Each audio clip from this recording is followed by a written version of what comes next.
النهاردة هنتكلم على حركة الديل أكتر، وهنبتدي بحركة الديل لما تكون ناحية الشمال. ده معناها إن الكلب بيكون في بني آدم أو في كلب هو مش واثق فيه.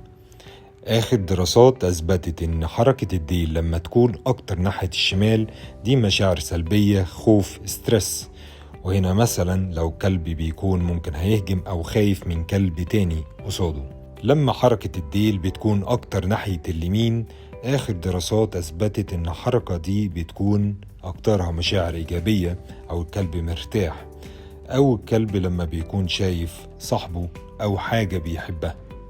وهنا لما بيكون الكلب بيحرك ديله كده ولتحت أكتر وبسرعة، ده معناه ان هو كلب فريندلي، ممكن شايف اكل، شايف طول اللي هو هيخرج بيه، مش عايز يسيطر على حاجة خالص، هو بيكون مبسوط جدا.